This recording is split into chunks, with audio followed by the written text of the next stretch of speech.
right, we're back here on eRacing TV live at North Wilkesboro Speedway with the All-Pro Sim Racing Super Late Model League. We are getting ready for a 125-lap feature race. The drivers are doing just a little warm-up right now, and we will be going green very shortly around this 5/8 mile short track. A couple fun facts to share with you before we go green. We've got 14-degree banking around this track, so that's not a very high bank track, but it's definitely enough to get the momentum rolling around the corners.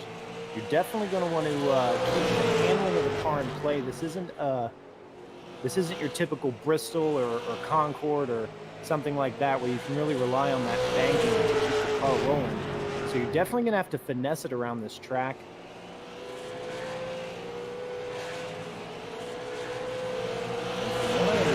We are going to have a chance to speak with our pole winner.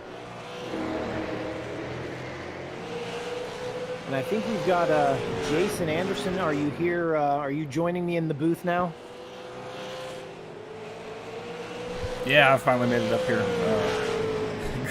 Barely made the race. Making his way up to the booth. And we're going to take a minute to talk to our pole sitter, Bill Martin. Bill, heck of a lap in qualifying. How were you able to get around the track so quick? I tried really hard, and it worked out. Thank you. Those are the words of a true champion right there, Bill. What are your strategy moving into this 125-lap main event? I think I'm being relegated to last place because I won last week. If I remember right, that's the rule in this league. So don't die is my strategy. It worked last week. Let's see if don't die works this week. Also, I've been rejected from the session, so maybe I'm not even going to race.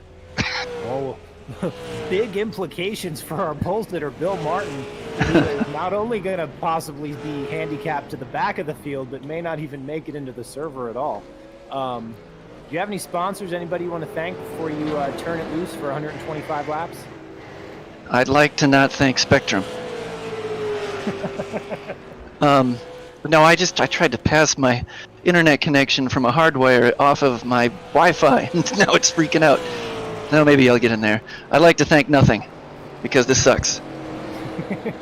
The anti-sponsor right there for Spectrum, who is definitely having trouble getting Bill through tech. Bill, I'd like to thank you for your time, and I wish you good luck not only joining the server, but in tonight's race. Thanks, man. Have a good one, Bill. You too. That was our pole sitter, Bill Martin, who is trying to push his car onto pit road from tech because of Spectrum internet problems. Jason, have you made it up to the booth yet? Yeah, I'm ready to go. We working on some little kinks. Everything's new here, but we got it dialed in. We're ready to watch some racing today. I can't wait to see some super lates tear this track up. You know, this is all we get. You were talking about it earlier. For North Wilkesboro, you know, all we get's the virtual copy, and iRacing did an awesome job. The racing here has always been awesome from everything I've seen so far, and with a league like the All-Pro Sim League here, I can't wait. I've been excited all week for it. Absolutely, and I've been watching these guys in practice and here in warm-up, and you've got some pretty interesting lines. You know, you've got some guys who are late apexing it, a couple guys who are trying to diamond it a little bit. Kind of really trying to find what's going to work for them throughout this race, and I'm curious to see how those varying lines kind of come into factor when you're, you know, racing around in traffic. Well, you know, a big factor of this is, you know, when you go to tracks like Langley or Lanier or any of those other L tracks that are short, everyone on iRacing's raced on them for years now. You know, everyone's got their lines, everyone knows what the best line is, and they know how to attack it. North Wilkesboro is really different. You know, both of those turns are shaped a little differently. The apexes are in different places, and in 3 and 4, you got that huge hump that can really throw off your line of trajectory. So, you know, this is new to everyone. Unless you were, you know, turning about 500 laps, I think, this week, getting ready for the race, I think it's going to be anyone's game, really. Yeah, this track is one of the short tracks. It's like a true oval, but it's way more deceptive than it looks. There's a lot of nuance making a lap here at this track. Like you said, there's that bump in 3 and 4. It's easy to overlook. I mean, you're going downhill on the front stretch, uphill on the back stretch, so you're definitely going to carry a little bit more speed down into turn one. Really easy to overshoot that and try to keep that car stuck on the white line through the corner. So definitely a lot of variables here at this track. Yeah, no, I mean, one thing I would think attacking this track as a driver is I'd want to be able to kind of change my setup, but this is a fixed league, so everyone's got the same stuff. That's an advantage the drivers don't have, is they're having to race what everyone else has. So I think finding those fast guys in practice right now, following those lines, and, you know, I think that's going to be the ticket to having a better race today. Well, you said it right there, and I'm curious if our pole sitter Bill Martin actually made it in to our server. He was oh yes, he has made it in. So those are some good news for our pole sitter Bill Martin. He has made it onto the grid. He will be starting from the back, I believe. So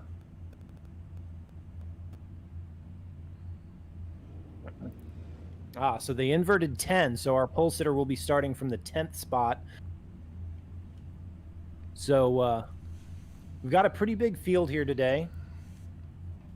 I believe we have 23 starters, and it looks like starting from the front after the invert is going to be the 002 of Travis Pryor, and Kevin Dillon in the 26 going to be outside of him. Jeff Dillon, old cousin Jeff, is going to be starting in the 52 and third.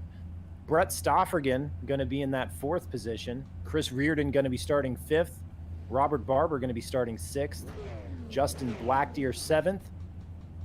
Mike McComiskey is going to be starting eighth. Jeff Rogers ninth. And Bill Martin, our pole sitter, made it into the track. He'll be starting 10th. Cold Beer, Zach Coyer going to be starting 11th. Michael Fravert, Drew Wooten, Brandon Wilkinson, Scott Formosa, Joe Williams, Steve Wright, Nick Rayberg, Mark Fravert, Matt Vadi, Eddie McKellia, Louis Robinette, and Jackie Palmore are going to round out our field here as we are going to get ready to go racing here very shortly. Man, this is a lot of cars tearing up this little track. This is... I think the pole setter said it right. I think Bill said it right when he said starting in the back, he's just going to have to survive. That's going to be the key for getting a good start to this race here. Absolutely, and just to update, I should have went with my instinct. I said I thought that Bill Martin was going to be dropping to the back, and that is correct. Bill Martin, he was our winner last week at Concord, and in this series, the winner has to start shotgun. So he will be starting from the back. Pace car is off the track. We're getting ready to go green. Green flag in the air, and a huge jump from our first place starter, Brandon Wilkinson. I believe Brandon Wilkinson's, he's going to jump out to a big lead here on the first lap. The rest of the field, though, still trying to figure out who is going to end up where. That's 2x2 for fourth place. We've got double file for seventh place. And on back, the field is just trying to figure out where they want to go. But the top top three right now are single file. They're pretty comfortable with what they've got. I love watching these super late models race on these short tracks. A lot of really good looking cars out there. I'm not sure who's doing these paint jobs, but kudos to them. We're about to go 3 wide for fourth place. Yeah, and they're still holding it. No one's wanting to give up that ground yet. That was the 26. Kevin Dillon touching the grass even to stay as low as he can. Yeah, he got a little bit out of shape there.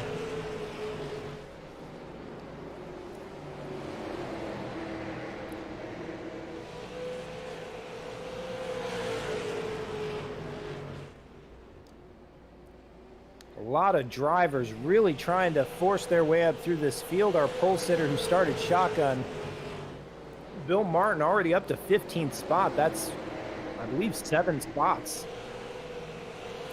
7 spots in 7 laps. I think it's safe to say he's been the one putting down those 500 practice laps over the week. Absolutely.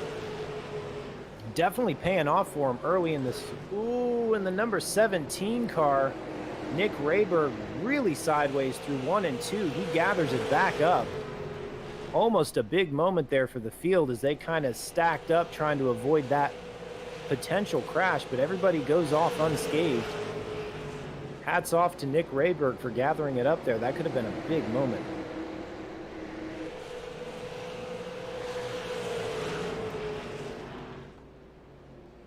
And the caution flag is out. We have got a caution right now. And looks like the number 14 of Eddie McKellia with damage to that number 14 Pontiac. Yeah, he spun it out there on the backstretch and took some damage to the nose as the car was trying to get by. And yeah, that's going to be bad news. It's going to be hard for him to find another Pontiac nose these days. Yeah, a little obsolete there, but I'm sure they're just going to hammer that thing back out and get after it. Looks like just kind of cosmetic damage. It was just kind of a glance from another car getting by. And he's going to take it down pit road and start working on that thing. Oh yeah, Jason, at a track like this, you could really tear the whole fenders, everything, roof. Doesn't matter. As long as you've got your 4 tires pointed the right direction, I think you're still going to be competitive. Not a lot of aero involved at a track like this, so you just want to keep that toe and your camber and everything with, you know, where it's supposed to be, and you should be competitive. Yeah, no, that's the one perk, you know, not having to worry about aero too much.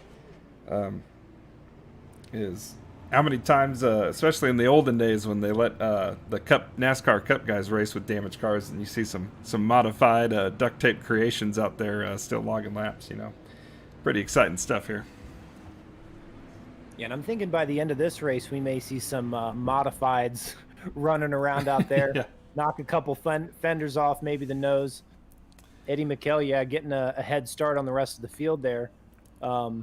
Doesn't look like he tried to fix the damage when he brought it down pit road. And I do notice the number 6 of Chris Reardon also with a bit of damage to the front of his car. Neither one of those cars has serious damage. Looks like they're going to be able to continue without any real issues. Yeah, Reardon was the guy that I think made that slight contact, yeah, with the 14 as they were going by on the backstretch there. The pole sitter, Bill Martin, who had worked his way up to the top 15 in those few laps, came down pit road through this caution. Now, this series has a strict tire rule. You're not allowed to change your tires. Basically, you start the race with the tires, you finish the race with the tires. So I wonder what changes were made to that car. I mean, it seemed like he had it figured out and was going pretty quick, so not sure what he would have changed there. Yeah, I'm not really sure what your options are. These cars are all locked up. The setups, you can't adjust them. So maybe he was wanting to put some more fuel in it to add some more weight to the rear. I mean, that's kind of the only scenario I can think of that he'd have the option to do on pit road. Maybe, just maybe, Jason, he just wants the slight extra advantage of passing more cars. Yeah, maybe that. He's having fun with it. We're going to be bringing it back to green flag very shortly. Pace car ducks onto pit road. And the green flag back in the air. And Brandon Wilkinson with a great jump at the green. And Scott Formosa going to duck in right behind him. Going to take a look behind him. And wow, we have got a stack of cars all right behind these leaders trying to figure out. We've got the Travis Pryor and Kevin Dillon side by side. I'm sorry, that's Michael Fravert and Travis Pryor side by side. And then behind him, we've got Kevin Dillon and Justin Blackdeer side by side. In fact, behind the front two, everybody seems to be double file right now. That outside line really is kind of coming in, Jason. Yeah, no, it's, you know, I've done a couple races on iRacing here already, and I've always been surprised how well that outside lane works. This is really a 2-groove track, and it seems like even in super late models that's the case. So You know, typically super late models are your catfish bottom feeder tracks. Everyone wants that bottom line, but this track is in to change it up for them. Oh, the number 26. That's Kevin Dillon. No caution. He's way out of shape. That's a tough break. That's a lot of spots to make back up under green here. Absolutely. That's definitely a tough break. I mean, if you're gonna go around or you're gonna take a ride, you might as well look for the caution. And I'll tell you right now, Jason, I am seeing a lot of loose race cars around this track. Tell you what, who's not looking too loose is our leader, Brandon Wilkinson. He is on fire right now. He's on point. He didn't get as good of a jump on that restart as he did the beginning of the race, but it didn't affect him whatsoever. You know, he fought off Scott Formosa for a little bit there, and he's starting to increase that lead every lap here. Yeah, the front three drivers right now kind of looking very smooth. Brandon Wilkinson, Michael Fravert, and Travis Pryor looking very smooth, very controlled, but several of these guys in the mid-pack are really kind of dirt tracking it around this track. That can't be good. I mean, we've only got this one set of tires. You want to kind of baby those tires. We're only 20 laps into a 125-lap race, so you want your tires there at the end. Yeah, if you think of it as data and numbers, every time you're sliding those tires, you're just losing grip. So think of grip as a percentage, 0 to 100. As you're sliding, that percentage is just dropping off. I mean, it's skyrocketing down. So you really want to keep that car square as much as you can through the turn. A little bit, of angle, a little bit of skew's all right. But when you lose that grip, you're just going to have to put more wheel into it, scrub the tires even more, and it's just going to be a compounding problem as the race goes on. Absolutely, and I tell you, these super late models are a lot of fun to drive until the tires get really worn out, and then they kind of become a handful, especially at a track like this where you've really got to carry that momentum through the corner. Could prove to be difficult later in the stages of this race. And on the front stretch, we have got a couple of cars together. That's the 61 of Steve Wright and the 14 of Eddie McKellia. Bringing it together right at the start-finish line. And that will bring out a caution again.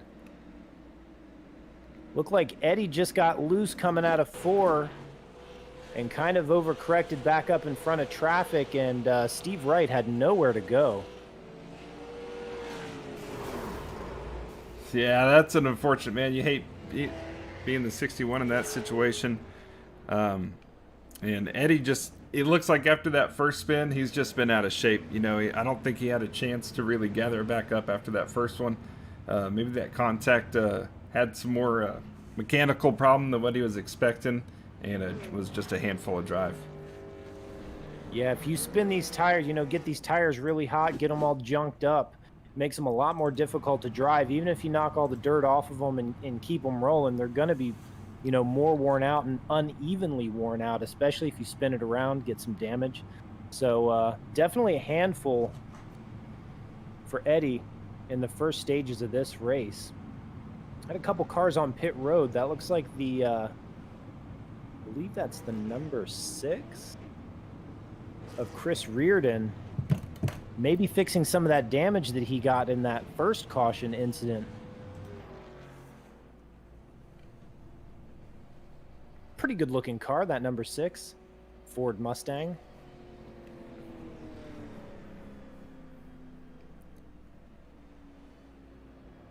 So far, Brandon Wilkinson has led lap after lap, and he has gotten quite a few great jumps on these restarts. And I'm thinking that the control car on these restarts is going to be a force to be reckoned with, especially at a track like this. We know that top line is definitely coming in, but if you can get that jump out in front of the field, you kind of get that clean air. I know clean air really isn't a thing on a short track, especially here at North Wilkesboro, but there's something to be said about the confidence it gives you to get that jump. Yeah, especially at a track like this has an early restart zone. So I mean, I don't know if it's necessarily on the driver itself or on that green, but even the green flag drops fairly early out of that turn. So while everyone else, is having to wait to get on that throttle, as soon as that leader rounds it, he's pretty much ready to go. and that's what's really helping with that jump. And you said it right there. This track does have an early restart zone, which could prove interesting. I mean, these guys are trying to jump on the throttle as they're coming out of 4, especially if you're kind of out of the groove. Could definitely spin the tires and cause some stacking up. Yeah, I mean, especially with how loose a lot of these guys have been. Let's take a look at that here on this restart. Let's see how many guys might be spinning those tires. And just to inform everyone, Eddie McKellia will be our first DNF of the race. He has retired from this event. Pace car down on pit road, and green flag back in the air. This time, not as good of a start for Brandon Wilkinson. Travis Pryor right on his back bumper, and Michael Fravert on the outside trying to give him a run for his money. Wilkinson does get out in front there, though. Yeah, Fravert needs a little bit more momentum on that high side to make it work, but it looks like Wilkinson's already making it happen on the bottom. Yeah, he didn't get that jump like he did, but clearly his car, he's got something figured out, because just within a lap or so of that restart, he is comfortably out in front of the rest of this field. Has some breathing room now to turn some consistent laps, as Pryor and Fravert still going side by side, trying to figure out who wants that second position. Scott Formosa in the 80 car behind them, trying to figure out who he's going to follow. Yeah, no, this is a huge battle for second right here. Formosa's not scared to put his nose up into it. He wants these two to settle it out so he can finally use the speed he's got right now. Yeah, and I think, well, it looked like he got a little out of shape there, but it looked like Formosa there for a second was like, hey, that outside line's working pretty well. I'm going to give it a go. Stepped out on him a little bit and kind of killed his momentum, but he's going to slot back in the 4th position. And just an update for all of our viewers who are curious, our pole sitter Bill Martin, after working up to 15th and then making a pit stop and dropping back to 18th, has since worked his way back up, just cracked the top 10. Bill Martin in that number 39 car, definitely one to watch in this race.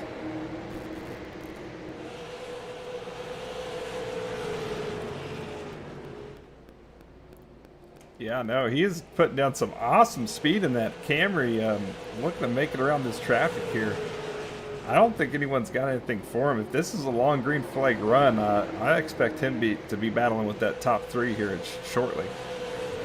Absolutely, and just think, I mean, he's turning these laps in traffic. He's passing cars and turning laps that are on par with our leaders right now. Very impressive work right now for Bill Martin in that not Spectrum Toyota Camry. Yeah, anything but Spectrum is what he was saying. I believe that's the Wooden Plumbing car. Shout out to his sponsor. They definitely backed a Wheelman. He's actually worked his way up to 9th now.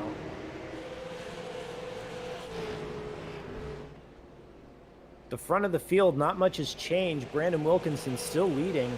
Michael Fravert sitting in 2nd. Travis Pryor still 3rd. Scott Formosa right now in 4th, and Mike Comiskey sitting in that 5th position in the number 33, but he is under fire from Nick Rayberg in that number 17. He's going to look to the inside. It looks like the number 2 of Drew Wooten going to follow him through, as right now Mike McComiskey, boy, that's a name I'm going to have to practice. He's getting hung out to dry. I know, I was watching Mike McComsky just a little bit ago, and I was just thinking how good of a job he was doing up in the front, but it looks like he's kind of getting pushed out of that outside, and guys are starting to get around him. Maybe he was fighting a little bit too hard to stay up front and burn some of that grip away. That's going to be a big factor, especially on a rough track like this with the bumps and everything. You're needing all the grip you can.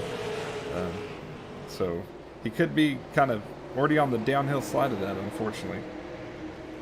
Yeah, it looks like his car just not, it looks like he's not able to keep it pinched to the bottom like everyone else and kind of roll it through the center. So he's kind of pushing up in the middle, and those drivers kind of took advantage of him there, pushing their way through. He's settled back in the 9th position. right behind Bill Martin, who's moved up to 8th. Yeah, and Bill Martin is running the leaders down.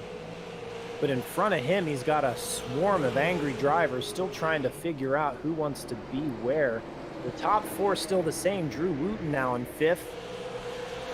Scott Formosa gets loose.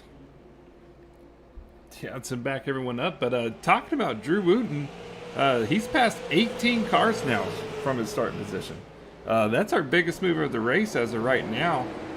Bill Martin's passed 13, but Drew Wooten, look for him, man. He's doing good out here today.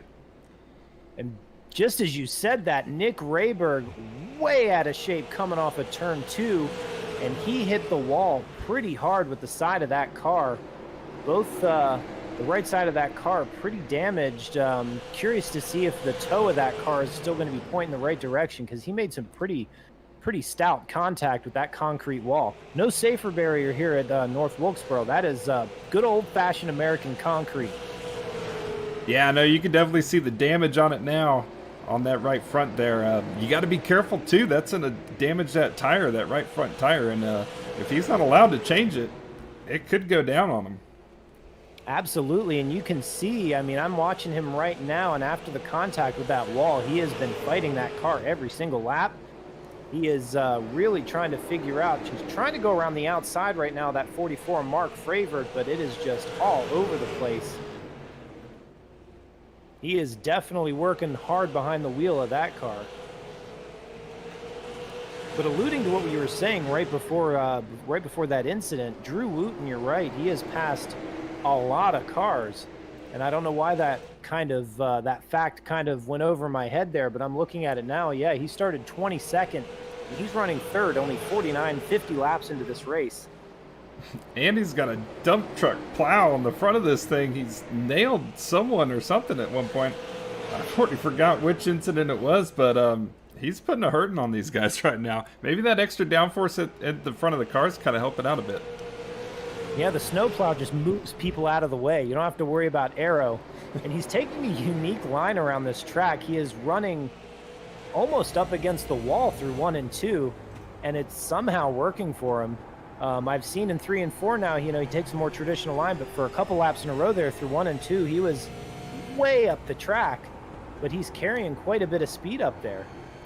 Yeah, no, we're taking a ride with him right now, and he's getting loose on the exit, but he's taking it way up top, especially 1 and 2. Looks like he's just trying to find a way around this leader right now. He's kind of setting this up for a pass. We can see him testing out different lines. But another thing to think of, like, look how small of a windshield it is in these super late models. You don't have a whole lot of visibility, especially when you're right on the back bumper of another car. It's kind of blocking up. It's hard to see those entry points, those brake points, all the keys on a track that you use to drive faster. You kind of lose all that when you're right on someone's tail on these cars. Absolutely, and I want to give a shout out right now to Drew Wooten, who is thinking outside the box. Honestly, Jason, I would have never thought to take that line through 1 and 2, but clearly it's working out for him. That wide line, high, wide, and handsome through 1 and 2, and he has run the leader down in just a few laps. Yeah, no, he's definitely here to do something about it. He's doing a real good job with it. I mean, how many times has Darrell Waltrip told us, you can't do the same thing the guy in front of you is doing and expect to pass him. You got to try something different, and that's what he's doing here, and we're seeing him start to make some moves already. Yeah, and he's going to look inside our leader, Brandon Wilkinson, and he makes it look pretty easy. Did the crossover down the backstretch and made it past him, but right now Wilkinson going to plow it down through the bottom on the inside, but he can't make it stick. Just can't keep the momentum going. And that's exactly how he made that pass, Jason. He ran that high line through 1 and 2, carried that momentum down the backstretch, used that extra speed to just go right by our leader. Oh, and he got loose that time, so that's going to put Wilkinson right on his tail. This battle is far from over. Well, I'm wondering, Jason, he's running that far outside line in 1 and 2. There's no rubber up there, and that's going to be a little bit more abrasive on the tire, so I'm curious if he's putting some extra wear on those tires and just kind of using up his equipment maybe a little too soon. Yeah, I mean, we're still a little ways off from halfway here. Yeah, I would think so. I mean, usually you're one if you got to finish the race on the tiles you started with, you definitely don't want to put the most wear out him on the first 3/4 of that race. So he probably should have been driving a little more conservative, but hey, it's got him to the lead. Like old Dale Sr. said, I'll apologize to the tires when I get up front. Yeah, no, I mean, shoot, if you wear the tires slap out, you don't even have to worry about them apologizing if they're dead. So right now he is just trying to stay in front of our leader. He ran him down quick, and they're going to be working their way up through lap traffic here pretty shortly. You see a car up in front of the leaders. I believe that's the 82 of Jackie Palmore in that throwback Levi Garrett Chevrolet. Tell you what, we're going to cut right back to when Kevin Dillon got around the 17 car. Those two just made slight contact, and good wheeling by the 17 of Nick Ryberg. He had to chase that thing all the way up to the wall to keep it out of it. So good wheeling there, man. This is some awesome racing the whole race. Yeah, we've only had a couple caution periods, but I am seeing a lot of damaged race cars around this track. You can see the 26 of Kevin Dillon with some right side damage. Rayberg has some right side damage. Not a lot of clean cars left. Our leader has the snowplow. Second place of Brandon Wilkinson has a little damage. Pryor's car's looking pretty good, though. Travis Pryor in third place. His car looks pretty unscathed. Yeah, no, he's got too pretty of a car. I don't think I'd want to drive that by anyone in the garage area. Get that right onto the trailer. We used to say if your car is that pretty, it's either really fast or really slow. He's up at the front right now, so looking pretty good. But our leader's in lap traffic, Jason, right behind Steve Wright, and it looks like they're gonna split him. Oh, and they're not able to. Wright ends up pushing as they go into that turn, and that's gonna bog down. Now we got to fight for the lead again. Lap traffic playing a part. They tried to split him, but they just couldn't make it work. And Drew Wooten had to crack the throttle and pull back in. Lost the lead to Brandon Wilkinson, and now it looked like his car is pretty loose. As Travis Pryor and that pageant pretty numbers 002 is going to pull up behind our leaders and put his cards into the mix.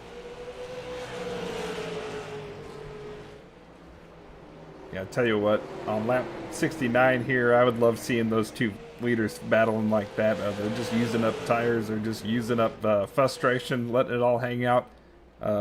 That's right in the place where I'd want to be, because as soon as these two get done settling it, you're going to have a faster car, and you're going to be a lot more cool, calm, and collected than these two are. And I'll tell you what, Jason, our leader, Brandon Wilkinson, is maybe doing a little bit of mirror driving. He's trying to take that line away. He knows that when he lost the lead a couple laps ago, it was because Drew Wooten was using that outside line to carry the momentum. Now it looks like Brandon Wilkinson kind of using that middle groove, maybe trying to take up some of the racetrack to keep Wooten behind him. And so far it's been working. And I do wonder if Drew Wooten has kind of used up his tires because he's not showing the same speed that he did earlier. Yeah, no, I think he... Oh, caution's out. Let's see what we got here. This could be Brett Stoffigan. Sorry for butchering your name. Yeah, the 87 of Brett Stoffigan with some damage to the front of that car.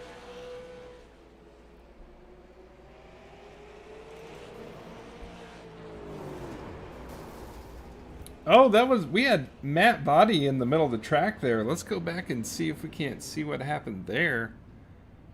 Yeah, Vadi gets T-boned in the door. That Integrity Farms car got a little bit out of shape coming off it too. It looked like he was trying that high line and it just didn't work. And he actually brings Nick Rayberg with him.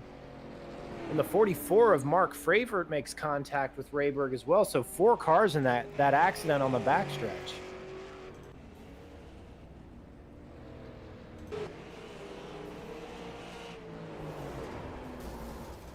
Things happen fast around tracks in a super late model. These cars carrying a lot of speed. And like you said, the windshield is pretty slim. So you definitely got to be paying attention and looking ahead to avoid situations like that. And in some cases, there's nothing you can do. I just saw the leader, or was the leader. Brandon Wilkinson went through the grass and he's now scored 10th. Okay, let's see. Yeah, he went through pit road.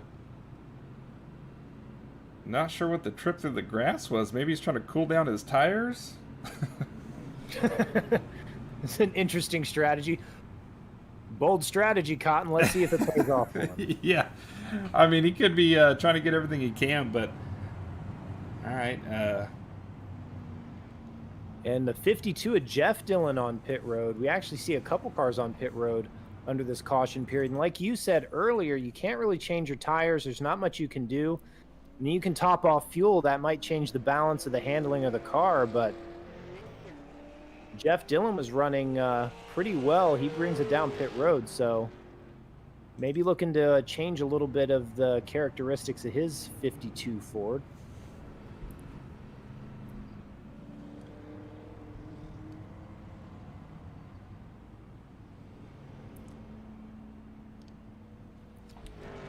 So I've just heard from our statistician, Jason, that some of these drivers are coming down pit road, and they're going to see if they, some of these drivers are coming down pit road to top off on fuel so they know they can make it.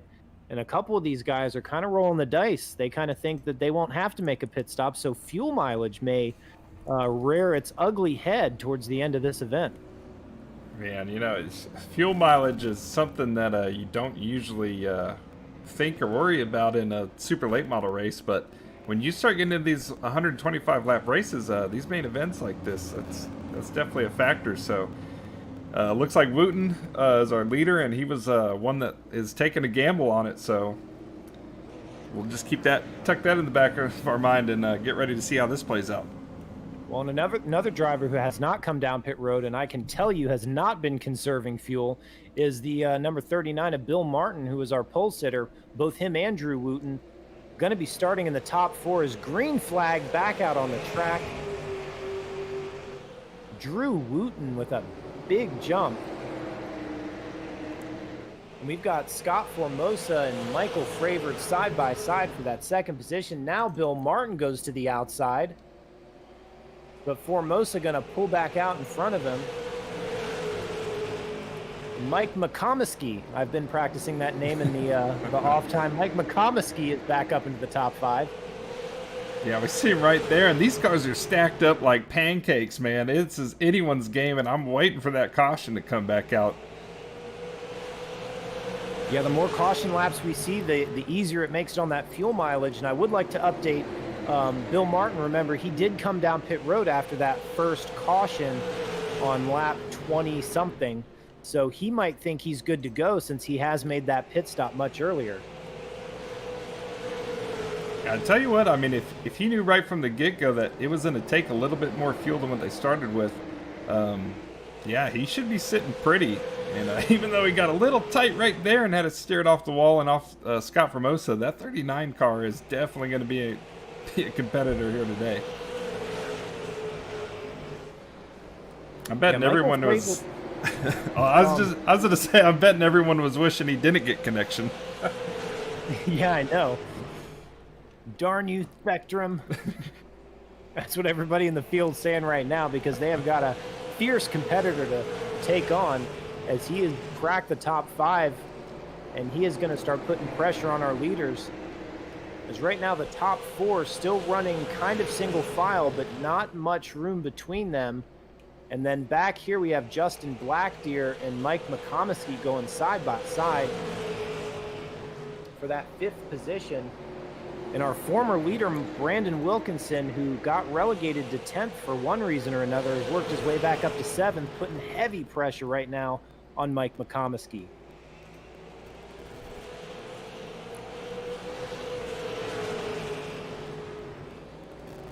Yeah, these guys are getting more and more comfortable, letting it just kind of graze the wall there. Oh, he's going to get into Mike McComiskey and spin him around. 33 in the grass. Oh, and he is stuck up against the guardrail. No caution. Catastrophic series of events for Mike McComiskey, who is running in the top 5.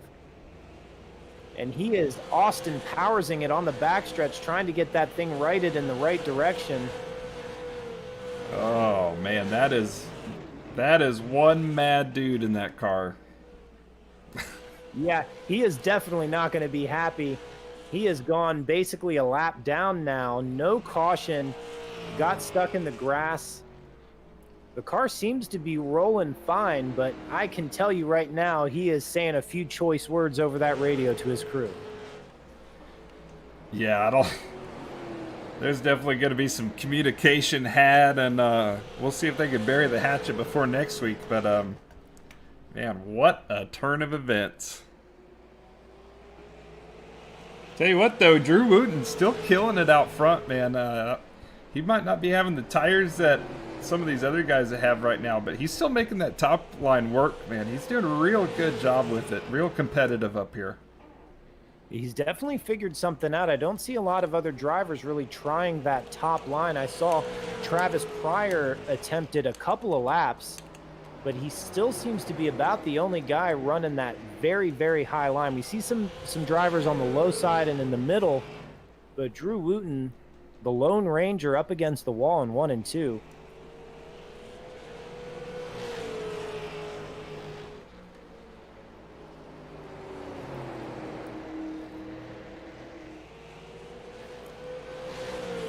I'll tell you what, this gamble with the fuel mileage real quick, it really shuffled the field up. I mean, we got some guys that were really struggling kind of mid-pack that are now up front, especially with Michael Farvard up here, man. This turned out really good for him. He was kind of in that 5th to 10th position earlier, but now he's up here fighting for first. Yeah, and he has not lost much ground to Drew Wooten. Wooten putting in some good laps, but Fravor right on his back bumper, hasn't lost much ground. A couple laps ago was putting a little bit more pressure on him, but I think right now he might be biding his time, trying to conserve those tires just a little bit for the last 25 laps of this race. And behind him, Bill Martin, our pole sitter, he's doing the same thing. He's kind of reeling them in slowly and steadily, turning some consistent laps, but not doing anything too crazy. Scott Formosa's been running 3rd or 4th basically this whole race, putting on a good run, but he is under pressure right now from Brandon Wilkinson, who is desperately trying to make his way back up to the front of this field.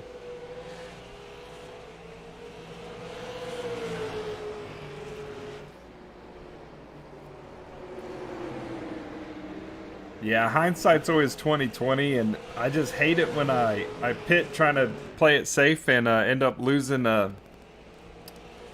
losing positions like that. We'll see how the end of the race turns out, but that gamble it was actually a gamble to make sure he had fuel because he lost so much track position, and it's looking like he's really struggling to gain that back.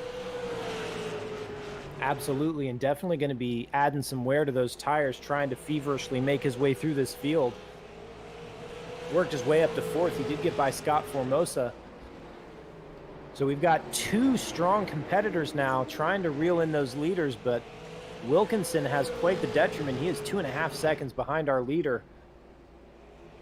Bill Martin in 3rd is only a second behind our leader, but right now Michael Fravor within breathing distance of Drew Wooten, and they're using 2 distinctly different lines through 1 and 2.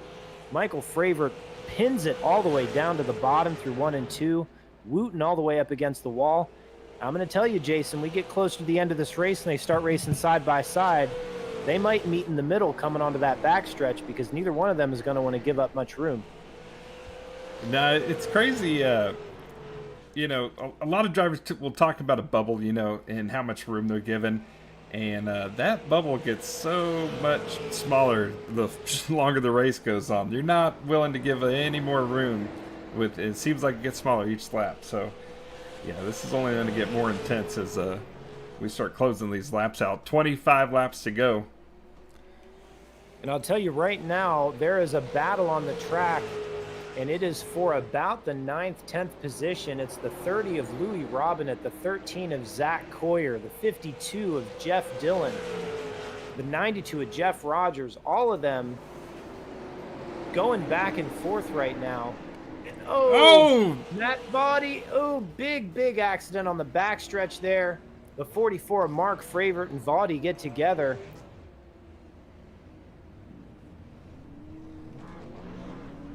Yeah, that's some more damage on the 44. Matt Vaudy taking some damage again. Yeah, that Tegrity Farms Ford Mustang has seen better days, I'll tell you. It looks like it's rumpled on all four corners, but still going in the right direction.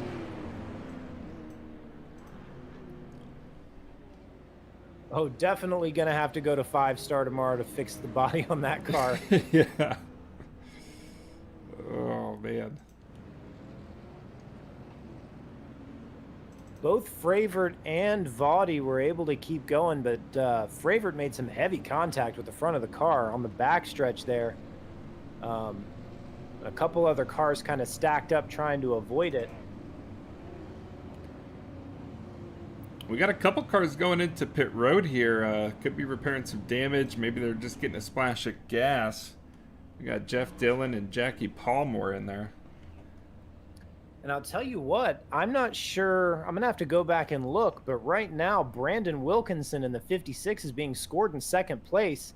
He was 2.5 seconds behind our leader, and somehow he was able to get around Bill Martin and Michael Fravert.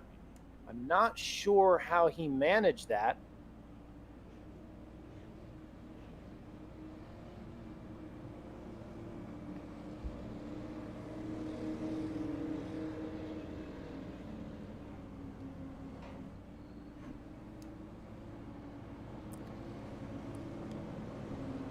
So it looks to me like Matt Vaudy was trying to get his car pointed in the right direction and kind of did a 180 on the backstretch right in front of our leaders. Both Fravert and Bill Martin had to check up heavily to avoid making contact with Vaudy, and Brandon Wilkinson just kind of went by on the inside.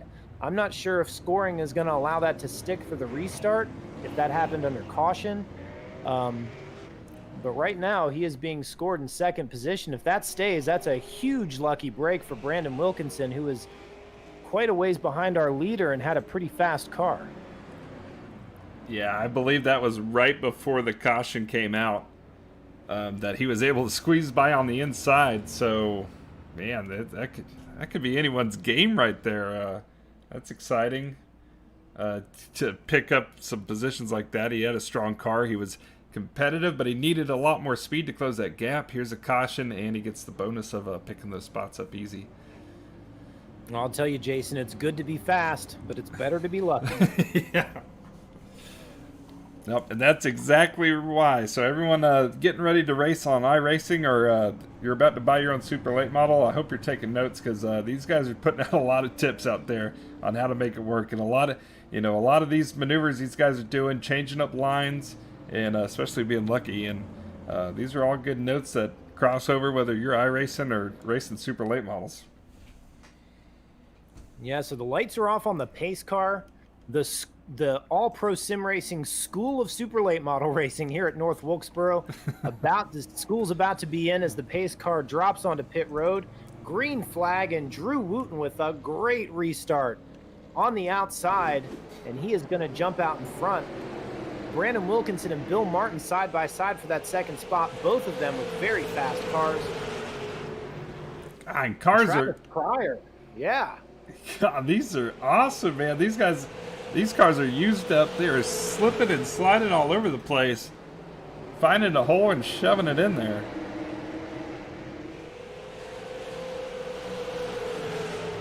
With about 15 laps to go, these guys are letting it all hang out. Wooten still up front. Brandon Wilkinson second.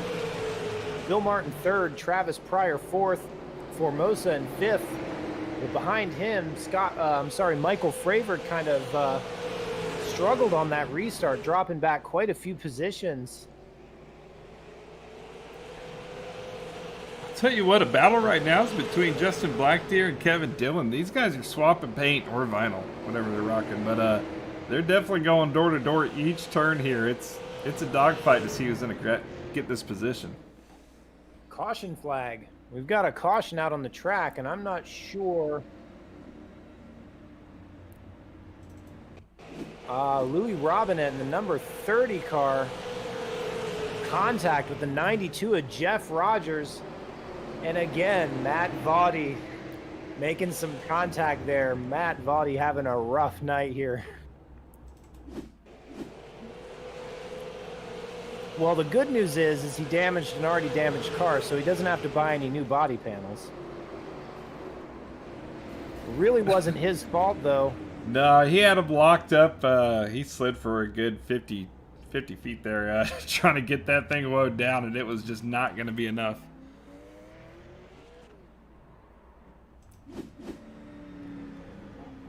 So yeah, Jason, with just a couple laps to go, Race Control has decided to do the restart single file. So that's definitely going to change things up here. I'm not sure if that had much to do with that caution. That looked to me just kind of like a racing instant. The 92 of Jeff Rogers just went in a little hot, making contact with Louis Robinette. But this next restart will be a single file restart, which is a relief for Drew Wooten, I'll tell you that, but definitely frustrating for everyone behind him. Yeah, especially the one thing I hate about single file restarts is the accordion effect. You know, if you're restarting 5th, 6th, 7th, anywhere back from about that group, the leader and 2nd and 3rd usually get off on the same foot there, but everyone behind them, you know, you get the stop go, and then a big tendency is to get on that gas, stomp on the loud pedal, but be out of sync, and you know, you get spinning tires, everyone backs up into you, so, you know, yeah. Like you were saying, Drew Wooten probably super stoked to hear that come over the radio. Yeah, there's one guy happy to hear that and about 23 other guys who are not so happy. And just to bring you up to speed, right now we have 6 cars who have retired from this event. Brett Stoffergan in the number 87, Nick Rayberg, Robert Barber, Chris Reardon, Eddie McKellia, and Joe Williams all have dropped from competition due to various accidents or disconnects. So we've got a couple cars out of this race, but the rest of them are on the track and they're ready to go.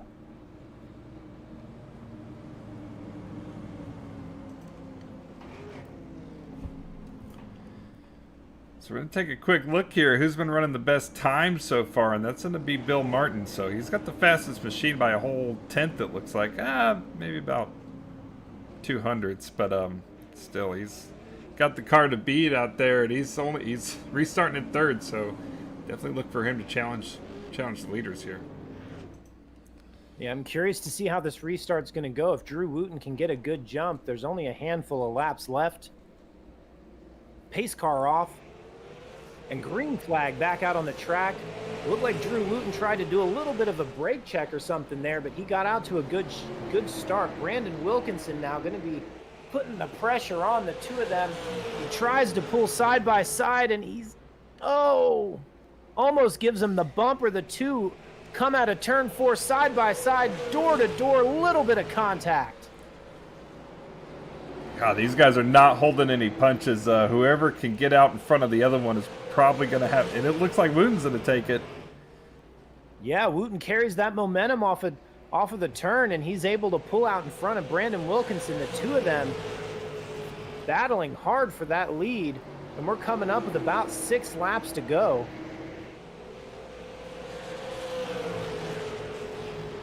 But Drew Wooten still out front. I've got to say, Brandon Wilkinson right there on his back bumper. Do you think he's going to give him the chrome horn to get around?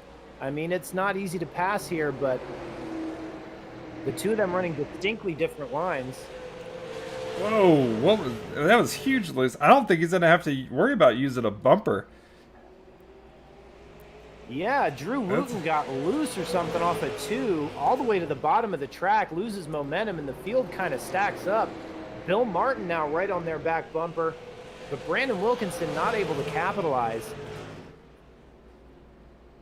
Yeah, but look who's getting into the picture now. That 39 machine is coming, and he is looking hungry. Yeah, Bill Martin's been hungry this whole race.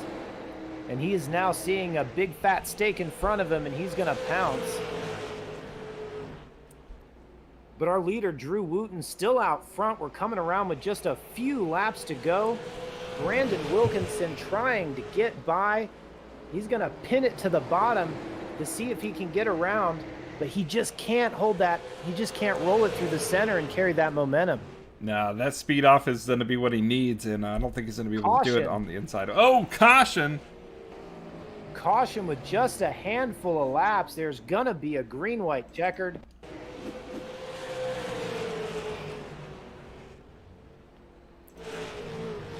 And that was Scott Formosa, I believe, going off the track that brought that caution out. So a slow car on the track. It's going to be that Scott caution. Formosa in the 72 of Michael Frabert making contact coming out of 2, and Formosa getting the short end of the stick there. He bounced off the inside guardrail and did some grass mowing down the back stretch, and he went straight to the pits. And Scott Formosa out of this race. Not sure if his car was damaged from that or if he's just frustrated, but Scott Formosa going to retire from this event. This is going to be a crazy points race. I mean, you got some big hitters. You got Vadi that's, down and out. Formosa's down and out. Ryberg down and out. So some big names that we've seen earlier on in the season, finishing down at the back of this thing. This is going to be a big points day for some of these guys up front. Yes, our viewers may have heard this on other racing broadcasts, but I would say this race has big championship implications. Definitely mixing things up here at North Wilkesboro, but did you expect anything different, Jason? These guys always put on a good show, always a lot of mix-up action, and today has been no different. A heck of a race, and we're going to finish it on a green-white checkered. Yeah, no, I can't. This is exactly what I was expecting for these guys to come to a track with so much, personality, you could say, I guess. Some individuality, all these warm, good feelings from it. When you just got awesome guys like this who are ready to put on a show and really, really fight for that win, when you put them on a pedestal like this, like a track like this, it's only going to be awesome. Yeah, this track definitely going to be one of those crown jewel sort of tracks. You definitely want to win when you come to North Wilkesboro. So much history and such a unique track and very difficult. We kind of talked about it earlier. There's so many nuances and so many different variables here at this track, makes it very difficult to master.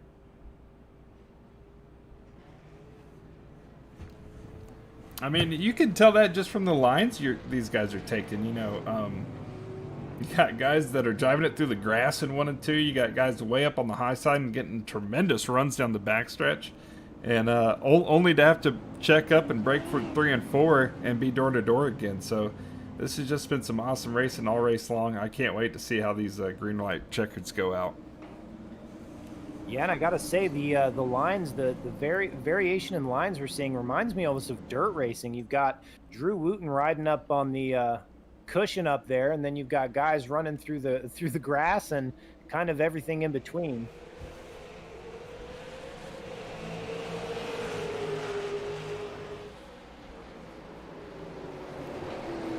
And green flag back on the track there. Drew Wooten gonna jump out to an early lead there. Bill Martin gonna look on the outside of Brandon Wilkinson. Gets a little loose there. And Brandon Wilkinson going to try to do everything he can. Wooten gets a little loose off of 2.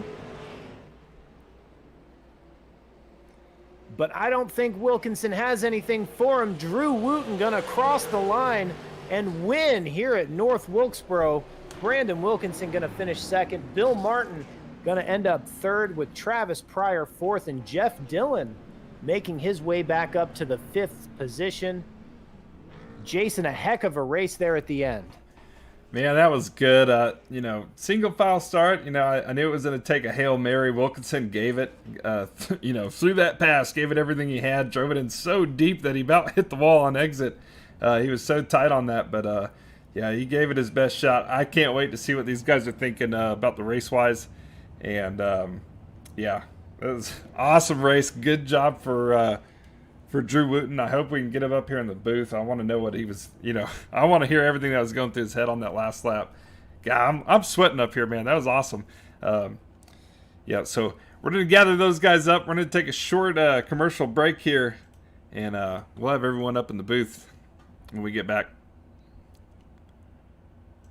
Listen up. The soap you shower with, it's you probably haven't even questioned what bar soap you lather up with. Let's face it, most guys don't. They're still using whatever bar their mommy bought for her little man. Is that what you want? To smell like mama's little man? Ugh. But now you can upgrade your shower game with Dr. Squatch Natural Soap. Dr. Squatch Natural Soap. Real soap for real men. Or don't, and continue to be mommy's little helper.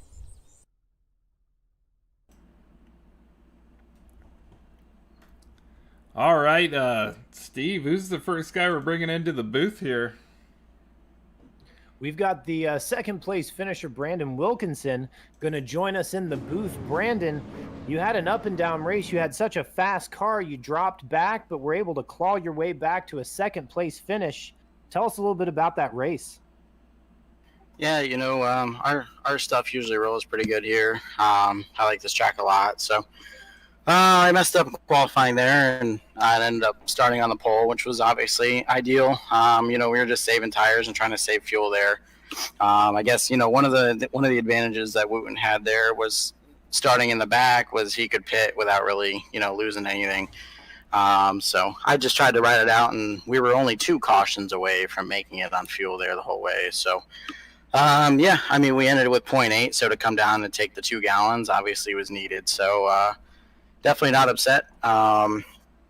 Just a hard race, obviously. Andrew and I are good friends, and he's raced me with nothing but respect here over the last 2 years. So I wasn't going to do anything like that to him. It's just one of those things where respect goes a long way. So overall, obviously it was a good night, but I definitely wish we could have taken home the win there for the boys. Yeah, I definitely saw in the backstretch there, you were able to pull a little sneaky move. You're running fourth and you were kind of reeling them in, but then that caution was about to come out. It stacked up second and third, and you were able to kind of slip by on the inside and put yourself in a position to try to steal that win. Yeah, he'd been running a weird line, and I guess kudos to him for finding that line before anybody else. Obviously, this is a new track to the service.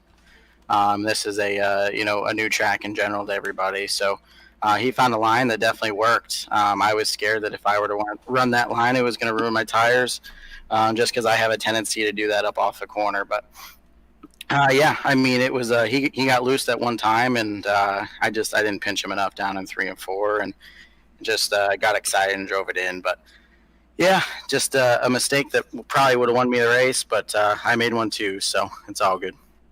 You have anybody you want to thank, Brandon?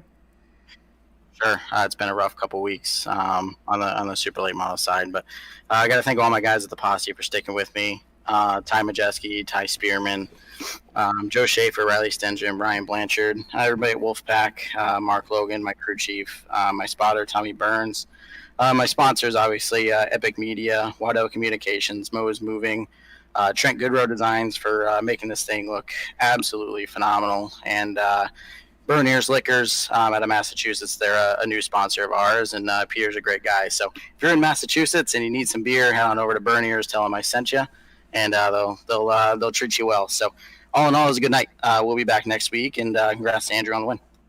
Sponsor plugs like a pro. Thank you so much, Brandon. Good luck. We'll see you next week, and good run out there. Thank you. All right, Jason, I'm not sure who we have coming up to the booth next. I believe it's going to be our winner, Drew Wooten. Andrew Wooten, I'm going to tell you right now, I'm giving you creative driver of the race because you found a line around turns 1 and 2 that nobody else could figure out, and I'm pretty sure it won you that race. Tell us a little bit about it. Well, I had my mind made up. I was going to try to save some tires, and I wanted to run a little different groove than everybody else was running, and I got up there in 1 and 2, and carrying a lot of speed. So I never really pushed it until I got up there to Brandon, and then I knew I was going to have my work cut out. So, but yeah, I tried to find something different there. That's my second time running there, and I was just trying to find something to save tires so I'd have something late. Well, I tell you what, the front end of your car was a little bit beat up, but it didn't make any difference. You ran away with this. A heck of a run. And like I said, I don't know if I have the ability to just hand out awards, but I'm going to give you creative driver of the race. It's not a trophy or anything, but it's definitely bragging rights.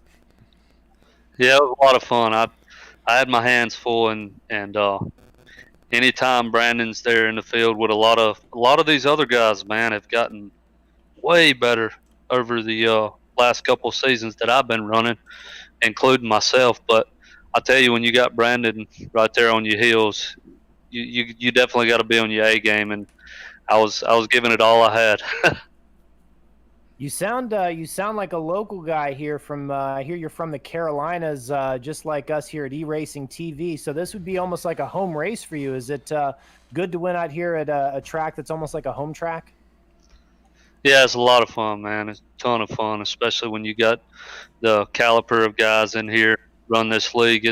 It makes for some fun racing. And like I said, I want to thank Brandon for racing me clean there. He had a couple of chances where he could have not drove me dirty, but roughed me up a little bit. And I expected it. I'm good with that. But he drove me clean, and I hats off to him.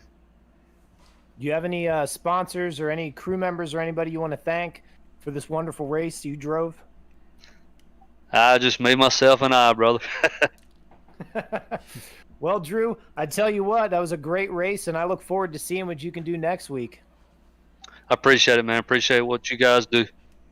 Thank you so much. Congratulations on your win. That's our winner, Andrew Wooten in the number 2 with a dominating performance.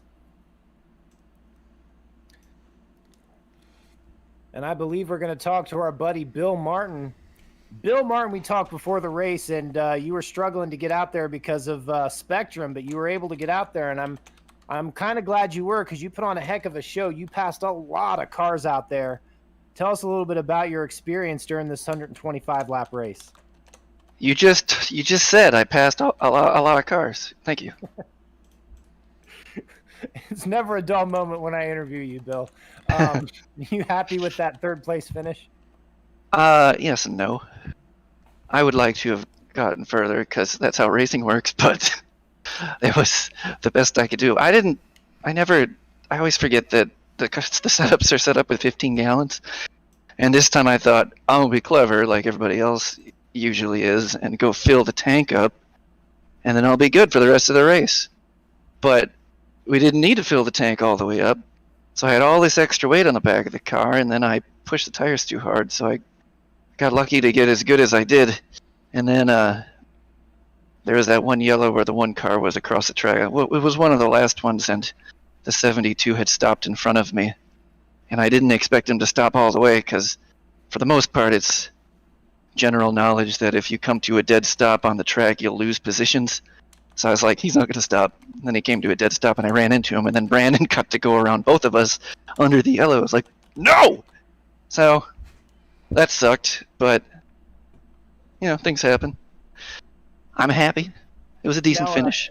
What's your opinion on I feel like just as a broadcaster up here, I felt like you had a fast car, and maybe if they hadn't switched over to the single file restarts, you may have had an opportunity to do a little bit more. What are your thoughts on the switch over to that single file restart there at the end? In third place, I preferred it because the outside.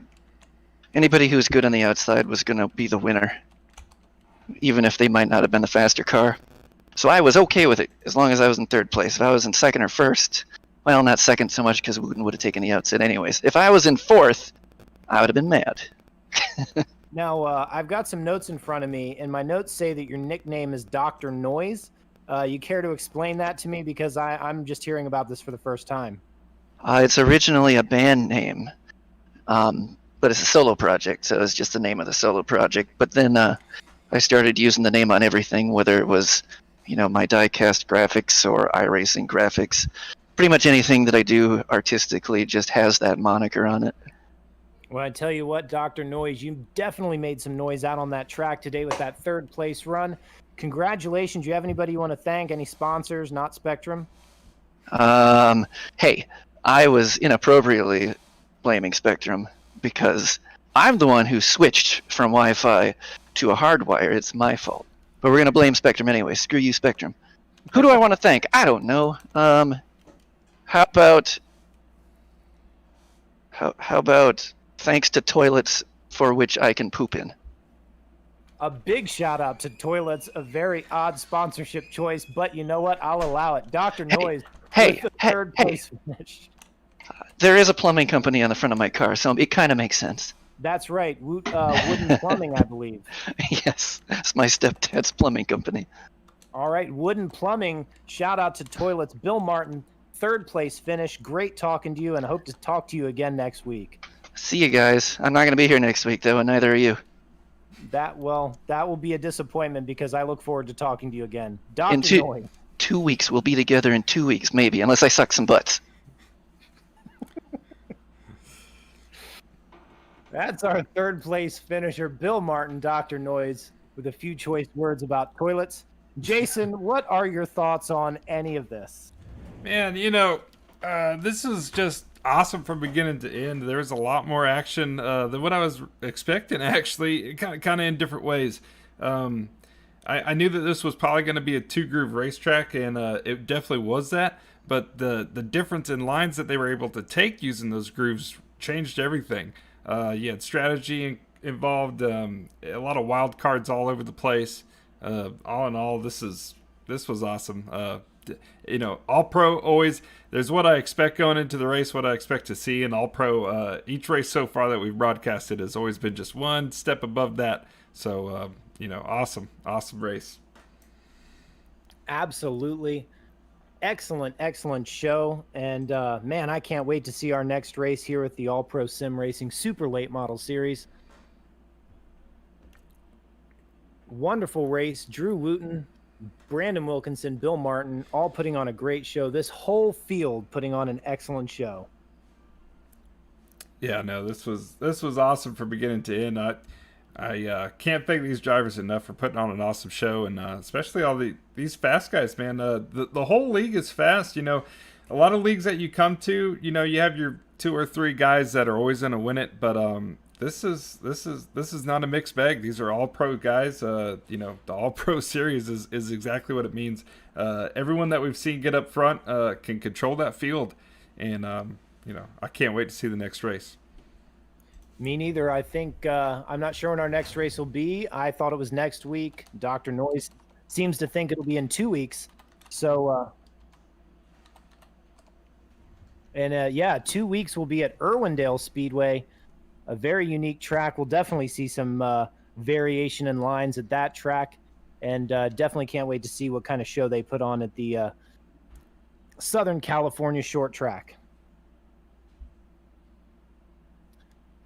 All right, thank you guys for watching us here on eRacing TV. This has been the All Pro Sim Racing Super Late Model Series at North Wilkesboro. We will see you in 2 weeks at Irwindale Speedway. For Jason Anderson, I'm Steve Roswick. Thank you guys for watching. We'll see you next time.